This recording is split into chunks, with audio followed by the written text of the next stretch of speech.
स्वागत है दोस्तों, आप सभी का भूगोल प्रश्नोत्तरी की इस शानदार कक्षा में। मैं हूं प्रिंस कुमार जैन और आपके लिए लेके आया हूं भूगोल की पीवाईक्यू सीरीज। तो चलिए चलते हैं अपने पहले सवाल की तरफ। हमारा पहला सवाल है, एक स्थान की जो सही अक्षांशीय स्थिति है वो हो सकती है 91 डिग्री उत्तर, 45 डिग्री पूर्व, 45 डिग्री दक्षिण और 91 डिग्री पश्चिम। सबसे पहले तो हम ये देखते हैं कि अक्षांश किस प्रकार के होते हैं। जैसे ये हमारी पृथ्वी हो गई है, ठीक है, ये हमारी पृथ्वी हो गई और ये जो है 0 डिग्री इक्वेटर, ठीक, ये अक्षांश होती है। और यहाँ पे 90 डिग्री होती है उत्तर अक्षांश और यहाँ पर होती है 90 डिग्री दक्षिण अक्षांश। ठीक, इस प्रकार से हमें ये पता हो गया है कि हमारा जो 90 डिग्री उत्तर अक्षांश और 90 डिग्री दक्षिण अक्षांश जो है ये ध्रुव होते हैं। इनके बाद में कोई भी अक्षांश नहीं होता है। तो यहाँ पर अक्षांशीय स्थिति पूछ रहा है और हमने देखा कि यहाँ पर 91 डिग्री उत्तर लिखा हुआ है, तो ये तो सबसे पहले गलत ही हो जाएगा। ठीक, क्योंकि जब 90 डिग्री होता है 91 डिग्री हो नहीं सकता है। इसके बाद में ये पूर्व और पश्चिम, ये तो देशांतर होते हैं क्योंकि अक्षांश जो होते हैं वो नॉर्थ एंड साउथ होते हैं। यानी कि इस प्रकार से और इस प्रकार से जो हमारे नॉर्थ से लेकर साउथ तक होते हैं वो हमारे अक्षांश होते हैं।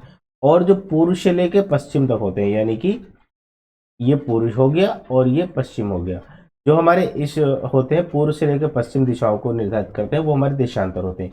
तो ये पूर्व वाला भी क्वेश्चन गलत हो जाएगा और ये पश्चिम वाला भी गलत हो जाएगा। आपके पास ऑप्शन बचा है ओनली वन सी, 45 डिग्री दक्षिण अक्षांश। तो इसको हम देख लेते हैं कि दक्षिण की तरफ जब हम जाएंगे और यहाँ पर जो अक्षांशीय रेखा होगी वो हमारी 45 डिग्री दक्षिण अक्षांश रेखा होगी। तो इस प्रकार से ऑप्शन नंबर सी बिल्कुल राइट आंसर हो जाएगा। 45 डिग्री दक्षिण अक्षांश एक सही अक्षांशीय स्थिति हो सकती है। ओके, अगले सवाल पे चलते हैं। अगला सवाल है हमारा, निम्नलिखित प्रश्नों में से कौन सा एक ग्लोब पर बृहद वृत्त नहीं है। यहाँ पे नहीं को ध्यान दीजिएगा, ठीक है। कौन सा बृहद वृत्त नहीं है, इसका मतलब कि इसके चार ऑप्शन जो दिए गए हैं ए बी सी और डी, इसमें 3 हमारे बृहद वृत्त हैं, बृहद वृत्त है। और जो एक है वो बृहद वृत्त नहीं है। विषुवत रेखा हो गई, मुख्य देशांतर रेखा हो गई, 60 डिग्री पूर्व देशांतर रेखा हो गई और 60 डिग्री उत्तर अक्षांश रेखा हो गई। ये हमारी पृथ्वी है, ठीक। और जो सबसे मध्य भाग को हमारी काटती है विषुवत रेखा, ये हमारी पृथ्वी का सबसे बड़ा बृहद वृत्त होता है। इस प्रकार से ये विषुवत रेखा बृहद वृत्त हो गई। और इस ध्रुव से लेकर इस ध्रुव तक, यानी कि उत्तर से लेकर दक्षिण तक जो इस प्रकार की रेखाएं होती हैं, इन रेखाओं को हम देशांतर रेखा कहते हैं। ये एक ध्रुव से लेकर दूसरे ध्रुव तक अपनी आती हैं और इस प्रकार से अगर ये देखा जाए तो ये सारी की सारी रेखाएं बराबर होती हैं और सब पूरी पृथ्वी को कवर करती हैं। इस प्रकार से जितनी भी देशांतर रेखाएं होती हैं, यानी कि सभी देशांतर रेखा बृहद वृत्त होती हैं। ओके, सभी देशांतर रेखाएं बृहद वृत्त होती है। तो इस प्रकार से ये देशांतर रेखा हो गई और ये देशांतर रेखा हो गई, दोनों बृहद वृत्त है। अब हमारी आती है 60 डिग्री उत्तर अक्षांश रेखा। इसको हम देखते हैं कहां पर है ये। तो ये उत्तरी गोलार्ध है हमारा, ठीक। इसमें जो यहां पर रेखा होती है ये 60 डिग्री उत्तर अक्षांश रेखा होती है।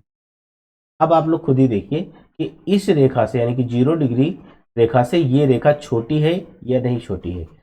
ये रेखा हमें 0 डिग्री रेखा से 60 डिग्री उत्तर अक्षांश रेखा लगभग 50% होती है, यानी कि आधी होती है। तो ये हमारा बृहद वृत्त नहीं होगा। तो उत्तर हमारा क्या हो जाएगा कि एक ग्लोब पर बृहद वृत्त नहीं है, 60 डिग्री उत्तर अक्षांश रेखा बृहद वृत्त नहीं है और बाकी के हमारे बृहद वृत्त हैं। अगले सवाल पे चलते हैं। आप अगला सवाल है हमारा, विश्व की सर्वाधिक लंबी पर्वत श्रृंखला कौन सी है। सर्वाधिक लंबी पर्वत श्रृंखला कौन सी है। हिमालय पर्वत श्रृंखला, एंडीज पर्वत श्रृंखला, रॉकीज और आल्प्स पर्वत श्रृंखला।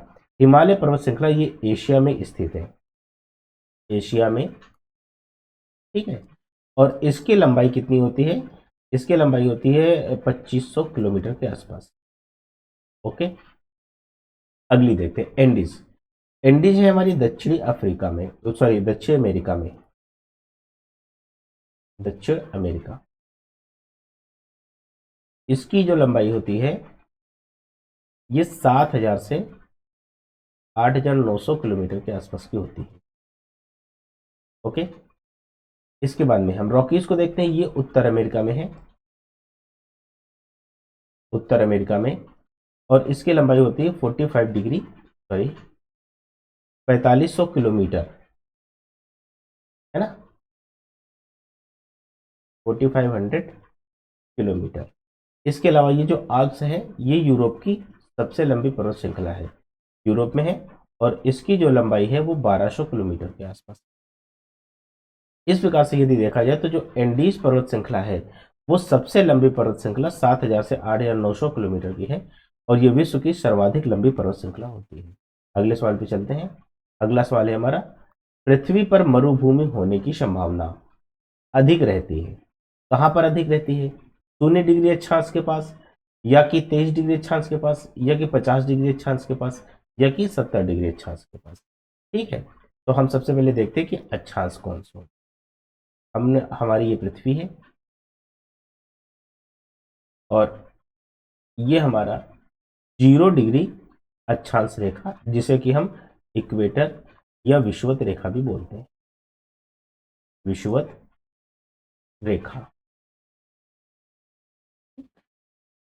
तो 0 डिग्री अक्षांश रेखा ये विषुवत रेखा हो गई। 23 डिग्री अक्षांश रेखा, यहां पर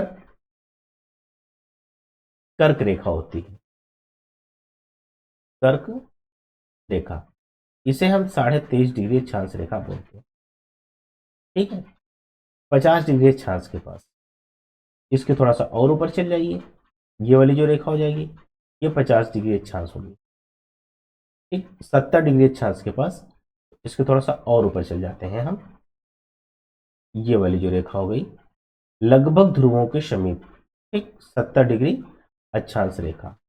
तो इस प्रकार से हम देखते हैं कि यहाँ पर ध्रुव है हमारे 90 डिग्री अक्षांश के पास, और यहाँ पे बहुत ही ठंडक होती है, बर्फ जमी रहती है। तो 70 डिग्री अक्षांश के पास तो ऐसा कुछ हो नहीं सकता, यहाँ पर तो बर्फ ही मिलेगी, टुंड्रा टैगा प्रदेश होंगे। तो 70 डिग्री अक्षांश के पास तो कोई भी मरुभूमि होने की संभावना नहीं है। और 0 डिग्री अक्षांश के पास यहाँ पर बहुत ही गर्म और बहुत ही आर्द्र मौसम होता है। तो इस प्रकार से मरुभूमि होने की संभावना 0 डिग्री अक्षांश के पास भी नहीं है। हमारे पास दो ऑप्शन बचते हैं, 23 डिग्री अक्षांश के पास और 50 डिग्री अक्षांश के पास। ठीक है, तो अब हम देखते हैं, ये जो 23 डिग्री अक्षांश है, यानी कि 20 डिग्री से लेकर और 30 डिग्री अक्षांश तक, ये चाहे उत्तरी गोलार्ध में हो या दक्षिणी गोलार्ध में हो, इस अक्षांश तक जो वायु होती हैं वो ऊपर से नीचे की ओर उतरती हैं और बहुत ही शुष्क वायु होती है। इस कारण जो ये क्षेत्र होता है हमारा, ये वाला क्षेत्र, एक मिनट, नीचे का थोड़ा सा हो गया है, ये वाला जो क्षेत्र होता है हमारा इस तरीके से, ठीक, यहाँ पर बहुत ही शुष्क मौसम रहता है, गर्म भी और शुष्क भी। इस प्रकार से यदि देखा जाए तो 23 डिग्री अक्षांश निकटतम क्षेत्र है जहां पर मरुभूमि होने की संभावना ज्यादा होती है। वैसे अधिकतर आपने मरुस्थल देखे होंगे जो लगभग 25-30 डिग्री अक्षांश के आसपास पाए जाते हैं, वो चाहे दक्षिणी गोलार्ध में हो या फिर उत्तरी गोलार्ध में हो। ठीक, अगले सवाल पे चलते हैं। अगला सवाल है हमारा, निम्नलिखित में से कौन सा मरुस्थल दक्षिणी गोलार्ध में स्थित है? तो ये हमारी पृथ्वी है, और जब इसको दो भागों में बांट दिया जाता है तो ये वाला भाग हमारा उत्तरी गोलार्ध हो जाता है, उत्तरी गोलार्ध। और ये वाला भाग, नीचे वाला भाग हमारा दक्षिणी गोलार्ध हो जाता है, दक्षिणी गोलार्ध। ठीक, अब हम देखते हैं कि कौन सा मरुस्थल जो है वो उत्तरी गोलार्ध में है, कौन सा मरुस्थल दक्षिणी गोलार्ध में है। तो कालाहारी देखते हैं। कालाहारी मरुस्थल ये हमारे अफ्रीका जो महाद्वीप है,